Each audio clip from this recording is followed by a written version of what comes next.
So what skill are we covering today? How to make you confident and effective at shielding the ball anytime you need to. When shielding the ball, while there is a player from the opposite team behind you, it is vital that you have a lower center of gravity than the opponent that is reaching in for the ball. A lower center of gravity will give you a solid foundation and make it nearly impossible for the other player to move you and take possession of the ball. Your center of gravity is how high your hips are from the ground. So within reason, bringing your hips down several inches will make it so that you are more stable and more difficult to push off the ball. This positioning is similar to that of a quarter squat, where you squat 1/4 of the way down. This position is optimal to shield the ball from the other team. So again, that first rule is that we want to make sure that we're low enough in that squat, but not too low. If I'm down here, I'm losing a lot of the advantage of being explosive to be able to use my power and use my foundation, use my hip, use my core to be able to stop that defender from getting the ball. So now it's super important for that second rule is that we want our arms wide. Now, keep in mind, most referees aren't calling you when your arms are out like this, and as long as you're not putting your hands on the defender, if you put your forearm on the defender, then it's completely appropriate, and most referees, I'm talking 99 out of 100, aren't calling you at all for doing that. So now, remember, that quarter squat and make yourself bigger. So that's a trick in soccer, is you want to appear bigger, you want to seem bigger than you really are. So what are some ways to do that? First, when you're going for a ball, be loud, be aggressive, be confident, be demanding. It scares a lot of other players. Like imagine when you're going up for a header and you're the one that's yelling, "It's mine!" A lot of other people on the other team are going to get scared, and honestly, they're going to let you get it because you're more confident than they are. And the second thing is have your arms wide. If you're standing like this, you're much wider, you're much harder to get around, and it takes longer for someone to get around you than if your hands are narrow and you're trying to shield the ball like this. So it's super important that you make yourself bigger than you really are. And also, having those arms out will give you a mechanical advantage to use your wrist basically where it's meeting your hand, and you're allowed to push off them with that wrist so that as they're trying to run in for the ball, you can use your arms to prevent them from being able to get the ball. So that is super important to remember for our second tip. So that third rule for shielding the ball, and this one's super important, is don't be afraid to take a touch away from pressure. If you're that defender, midfielder, or forward that's trying to shield the ball and you're simply doing it in that quarter squat with your arms wide, just looking to prevent that other person from getting the ball, one, you're gonna look silly, and two, this is coming from a forward myself, I love when defenders do that because it's easier to get around them because I know exactly where the ball is.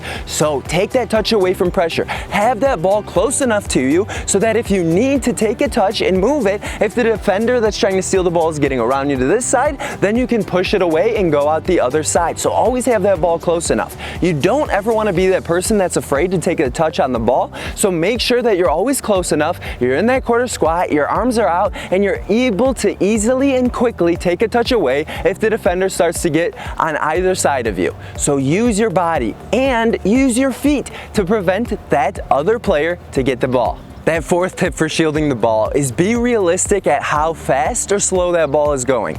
So if that ball is looking like it's going out of bounds, you need to be able to judge, is it going to go out of bounds here in the next couple of seconds, 2, 3, 4, 5 seconds, or is it going to take 8, 9, 10 plus seconds to get out of bounds? In situations like that, don't try to shield the ball as it's slowly rolling out of bounds. It's often better for you to just take that touch away from that person that's trying to get the ball and then to do something with it, or in worst case scenario, kick it out of bounds so that they have a throw in and your team can recover and gain its shape.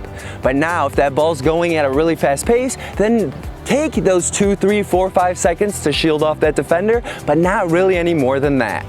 All right, so comment below the number either 1, 2, 3, or 4 to let me know how many of these things you actually do. So let's summarize those things again. That first thing is you want to make sure that you're getting low. And when I say low, I mean a quarter squat. So you have a low center of gravity, but you're still explosive to be able to prevent that other person from getting the ball. That second thing is we want to have those arms out so that we're wider. The third thing is don't be afraid to take a touch away from pressure. Don't be that player that's just trying to move the other person without actually moving the ball at all. And fourth, be honest about the speed of the ball. If it's going to take more than 5 seconds for it to roll out of bounds, it's probably not the best scenario to shield the ball. So comment again, 1, 2, 3, or 4 to let me know how many of those you do when shielding the ball. So what are some things to avoid? And honestly, they're just the opposite of the things that we went over. So that first thing, being in a quarter squat is ideal. So you don't want to be completely upright and you don't want to be too low. Secondly, you don't want your hands to your sides. Look at how narrow, look at how small I look when my hands are by my side versus being a little bit lower in that squat, having my arms wide. I'm much wider here. I have a much wider presence and it's going to make it a lot harder for the defender to get around me. And don't be that player that's just trying to shield the person away from the ball without ever touching the ball. Make sure to touch that ball and really use your foot skills, use your ability to attack in a direction that you need to create space and to really blow by that defender. So if that person that's trying to get the ball in, the best thing you can do there is just to blow by them with a touch, with a really good attacking touch in order to create space and time for you to do whatever you need to do. And fourthly, we want to make sure, and it's super important, that we be realistic about how fast or slow the ball is rolling. If it's rolling too slow, then don't try to shield for 10 seconds because that defender is probably going to try to hurt you by the end of it, and there's a good chance they're going to be able to get around you. So now, how do we practice this? Well, this one's really easy to practice, but you're going to need someone else. And when I say someone else, I mean someone that's relatively the same size as you. You don't want to ask someone that's a foot taller and 50 pounds heavier, and you don't want to ask maybe a brother or sister if they're younger than you and they're a lot smaller. But you're going to go into your backyard, you're going to go onto a field, and you're going to act as if one of you has the ball and is trying to shield it and the other person's trying to steal it.